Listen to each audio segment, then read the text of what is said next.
Welcome, critters all, to another exciting episode of Critical Review. I'm your host, Kenneth Catagat. With me again is the lovely Aurora Jane. Hey, everybody.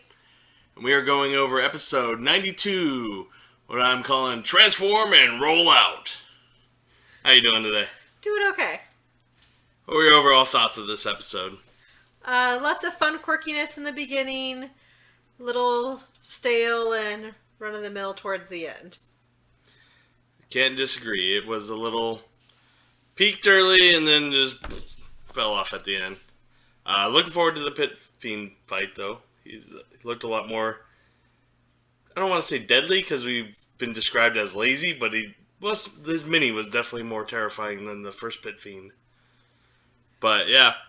It started off pretty good. I don't know why Keyleth ran back to them, but as we predicted, the white one was Vax. It was still not made clear whether or not that was because of the Raven Queen or because he was the white tiefling. But, yeah, so they all meet up in the room. I don't think we ever actually figured out what they wanted with him either, did we? No, not specifically, I don't believe. I'm sure there's just a price on his head for either way. Okay. For rarity. But yeah, so Keyleth scared them off by shape-changing into the Erynis. Which I thought was interesting because are pit fiends usually big shape changers? You know, She didn't turn into a pit fiend. She turned into that pit fiend's... Oh, what it had with it. Like, high-ranking general. That's right. Well, are those normally shape changers? Because it's like, would they not just think she was a shape changer?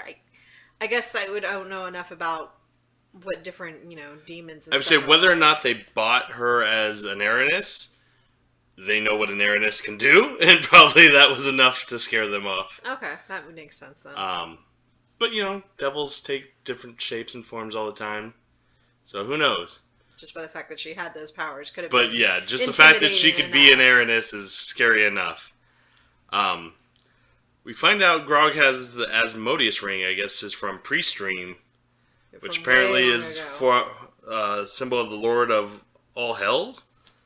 So, curious if that's going to play any significant part. They brought it to the shopkeeper guy, right? And he didn't seem to really care. It was more for the material world, right? Yes. Yeah. So, probably not much use in Hell. Unless they're going to try to impersonate something, maybe. Who knows? Bear versus the automaton. In arm Trinket for the win. That was great. That was so awesome. That was probably my favorite part of the episode. Was they were trying to figure out, I think it was whether they were going to take the pact or whether they were going to give it a couple days before they decided. And, well, Dodie hasn't voted. Well, Trinket hasn't voted either. Arm wrestle! And then the fact that Trinket won was just perfect. And then what came afterwards, even better. Trinket peeing on... Oh, yes, peeing on... Terry. Oh, poor Terry. Dude cannot catch a break. But it was all in good fun. The contract reading, the fact that Matt actually wrote that, I assumed he probably had somebody write that up for him. I'm curious if he did. No, he wrote it up himself. Oh, he did? He did. That's awesome. I like the idea of them introducing legal jargon and seeing if you can catch them in the little pitfalls and kind of a puzzle trap by the DM. Which is interesting because, I like the fact that Percy really sat there and went over it and was reading each line and they discussed kind of what each line could mean and how it could be interpreted. And, okay, well, we can do Pact 1, but this only goes into effect if we do Pact 3 and only if Pact 2 and so on and so forth. Well, I think what was a great tell that it was written by Matt was usually in most legal documents, it'll assign the nickname at the beginning of the contract, like your name here, hereby known as the, whatever. Mm-hmm. And that wasn't in this contract. They just had different blanks to keep filling in your name. Oh. Whereas you would sign once, I, Ipkesh, hereby known as the... Deal maker, sure. Henceforth as the deal maker. So right. That's how they like to trip you up in the later things by all these different nicknames. But yeah, the 3 packs. Terry seems very interested in the second pact. I thought is the second pact where they get the band of demons. The band of demons. Yeah. Which I don't think any of them are going to allow him to. Well, can different people take on different pacts? I thought it was. I don't believe so. I believe it's all on Percival. And therefore, since Percy took on the first one, he can only enact 2 and 3. Yes. Odds I'm going to put at 30% above or below that he's going to enact one of the other pacts. I don't think he's going to. No? No. So you go below 30%? I think Vex has too big of a pull on him now to do that. And I think unless... What if it would save Vex? I said unless circumstances were dire. That's exactly where I was going with that. You know, because I do truly believe that he would sell his soul to save hers at this point. I do too. Which could also be an awesome new adventure of them going through the hells to save Percy's soul. I mean, could be really interesting. Yeah, I think they don't want to be in hell any longer than they have to be. But which is why I don't think they'll do it. Which circle do you think Percy's soul ends up in? Well, I guess technically 4, but well, you know, that's where the pact is. And then hopefully Keyleth doesn't eat it. Oh yeah. I like that Grog took 3 psychic damage for being too clever for his own good. I thought that was very clever of Matt.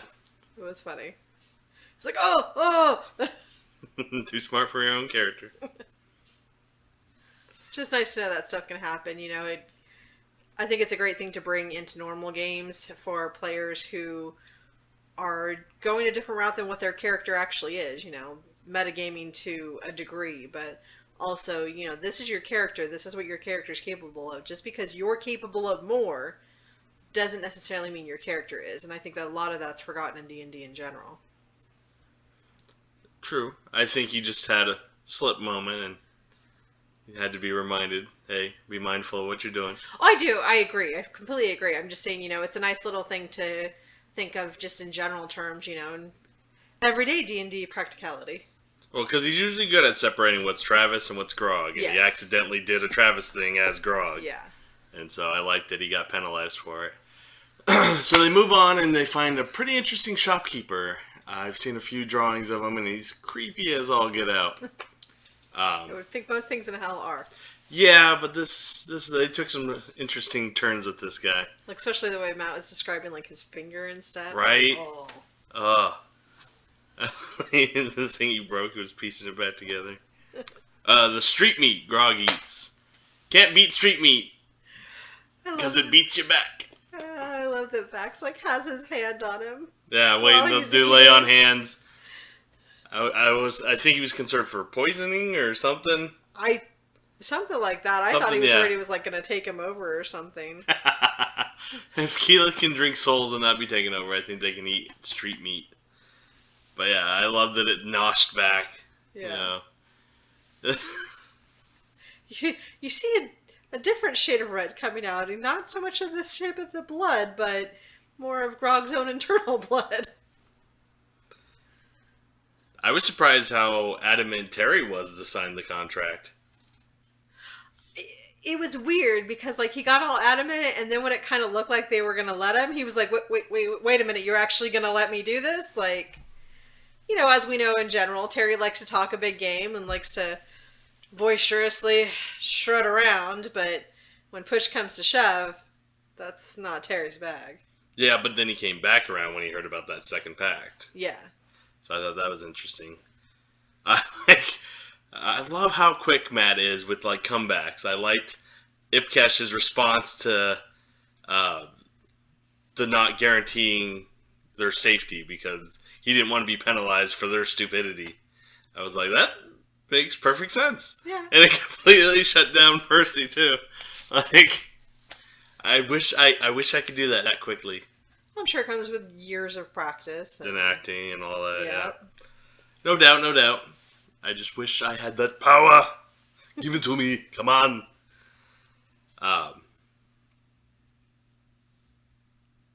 So Percy signs. They start on their mission. Is that when they started to be followed? They had... kind of already been being followed. Because they get that little imp guide, Vasa, which is cool. He's a little poofing around. Because they split the party for a minute, didn't they? Well, they were trying to get through somewhere, and then Percy failed his stealth check. And so Percy is started spotted. to notice to him a Terry lot goes more. invisible. Yeah. And I think it was just more of, they were the general guards, and these are, at least that's how I think. I like that they didn't engage. Yeah. They didn't want to stir up more trouble. They just tried to get out of sight. I think it was mentioned that these were kind of like the guards of hell, and that's, these were obviously new beings in the 4th level, so they were kind of being followed, probably, kind of see what the fuck they're doing there. Probably. We finally have an answer to the dreaded door. Terry's patchwork crate door. Which I thought was great. And we find a new character, Noelle, a.k.a. Tova, the dwarf blood hunter. I know Travis was excited. He likes wear things. Oh, that she's a bear. And Terry gets worried he's going to pee on her again. Or get peed on again. We have our first major encounter. Goes pretty well. They don't seem interested in fighting. They want to flee as quickly as possible, I guess, get reinforcements. Well, that was my thought process, or either they were there to watch them and not engage, and once they were kind of discovered, they needed to get back to whomever they were supposed to report to. Utogash, I think. That's who they're trying to find. Travis throws up a swear counter for Laura when she keeps rolling, going, "Damn it, fuck, god, damn, shit." Like, I think she got up to 12 swears in that round. It was great. I know those feels. I, too, have thrown dice across the room. Terry turns his rod into the lance and starts poking things to death. Thought that was great. I like when Terry gets to actually kill stuff and enjoy it. Yeah. Because he's so new to it that it's such a thrill for him. Have Grog avoids oil bath. Yeah, it's about when they're about to go into the next room, and they that's don't right. check for traps, and so yeah, Grog almost triggers an oil trap and barely gets out of the way in time. Gets to stare right into the face of a giant pit fiend known as Utagash, and that's where we ended the episode. They could have continued, but Noelle said she'll be back, so as long as they don't leave her strapped to a table for 3 hours again. I felt so bad for her just sitting there waiting. I like that they pointed out, we could have run into her at the shop. We could have run into her at all these other places. Well, it made more sense where, they did run into her. I get that aspect. Yeah. And it's hard, too, when your players don't go the specific route you think they're going to immediately go, and you've got extra things going on. It's hard to do timing when you also want people to be creative in what they're doing. That's true. What do you think this fight with Utagash is going to be like? Part of me kind of hopes it's something cool, but something over super quick. Like, I feel like that sounds silly, but I don't know. Maybe I'm just still from the Chroma Conclave days where it was just these long, drawn-out battles where somebody else died or somebody else fell in battle, and I just kind of like,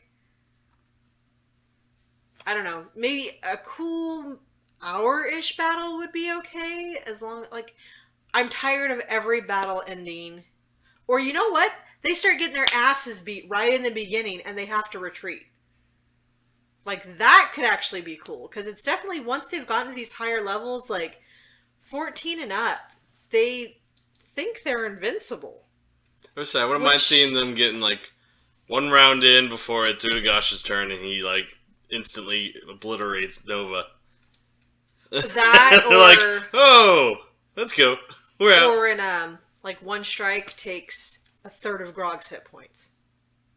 Like, that's a shit ton of hit points. Yeah. But that's kind of where they're at anyway. Most damaged. It's dice rolls, so, I mean, yeah. You roll a bunch of ones, and what could have been 50, 60 points ends up only being 20. Yeah, I get that. I don't know, it's just, I think they think they're invincible, so I don't think they think that anymore. Well, but they keep going to these battles where they don't cut and run, really. I think they're in the same boat as the Rakshasa right now. If they die in hell, good luck getting resurrected. Yeah. You know?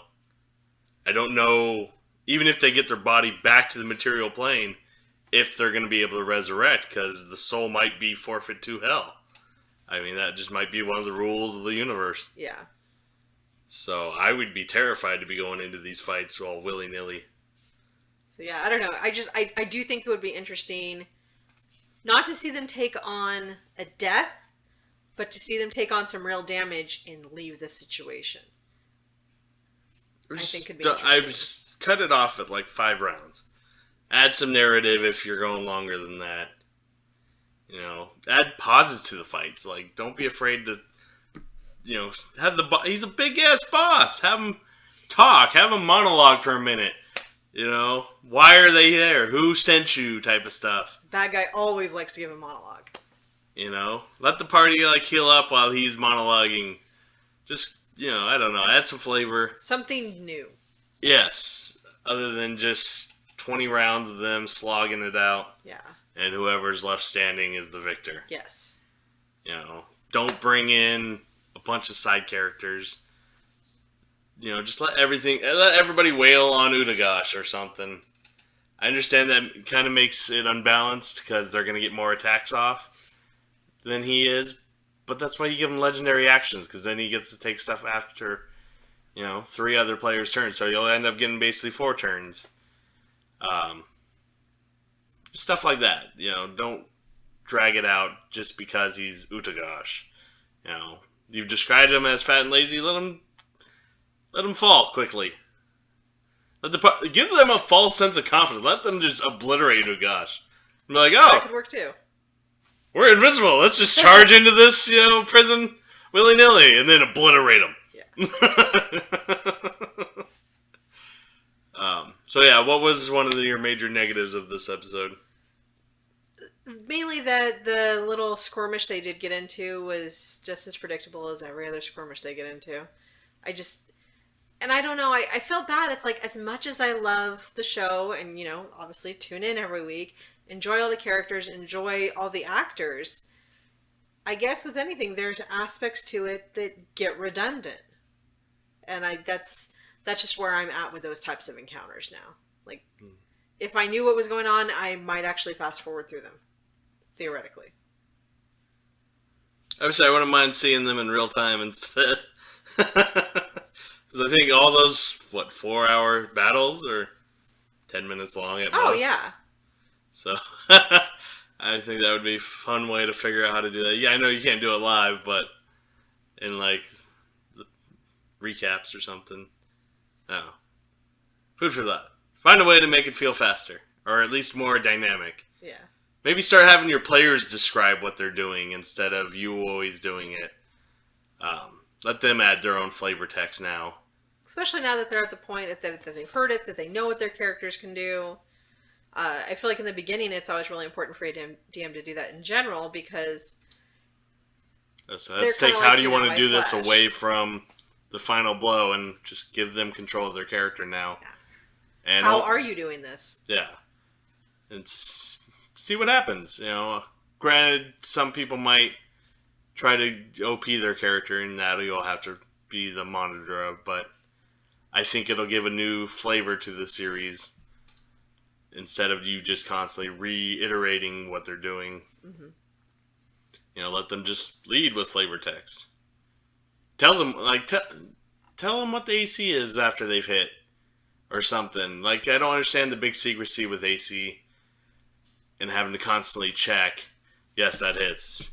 You know, that alone slows down combat. You know, here's this guy, his AC's 24. You know, trust your players not to be liars. I don't think you'd be playing with them if they were liars. Especially at this point. Right? You know, they all seem to monitor themselves, so even when the players next to them usually are watching what their dice are coming up. Well, and they check each other too. Like, you know, I've seen Liam himself, That's what I mean. A couple rounds later go, oh, you know, I add this and I shouldn't have. You know, that shouldn't have been a miss. Or even if it's in their favor, they'll be like, oh, I missed this, but, you know, I'm good because it was my own fault. And so it's like, you know, they're definitely on a trustworthy base now.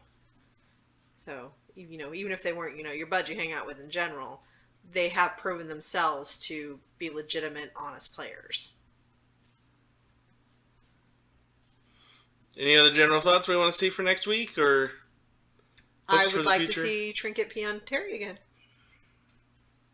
I would be good with that. Whatever floats your boat. Because we all float down here. Oh, that trailer was great. Oh, so good. Anyway, I would like to see them get to the prison for sure. I would like to get to the Rakshasa as soon as possible and see what twists and turns are there. I kind of hope he hatches out of his egg as this weird, deformed, poorly put back together Rakshasa and puts up some weird fight. What could be really fun is when the Rakshasa comes out of its egg or sac or whatever it's in.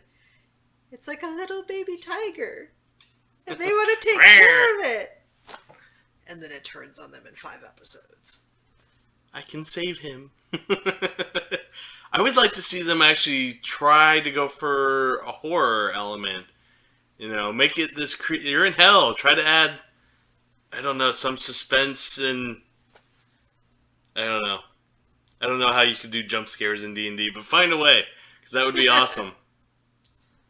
But yeah, so that's been our episode, guys. Sorry it was late. We were celebrating a special somebody's birthday. It was me. Tune in next week, same time at Tuesday. Hopefully, nothing else goes wrong. We should be fine, I believe. Should be fine. But yes, follow me on my social medias at KennyCatAttack. Let us know what you want to see in the future. Ask us questions you want answered on the show. I'm going to try to start getting video submissions that air in what I'm going to call Critters Corner in future episodes. So feel free to send those in. My email address is at awizarddiditproductions@yahoo.com. I'll have all that in the doobly-doo below. As always, I've been your host, Kenneth Cattigat, and we'll see you next time.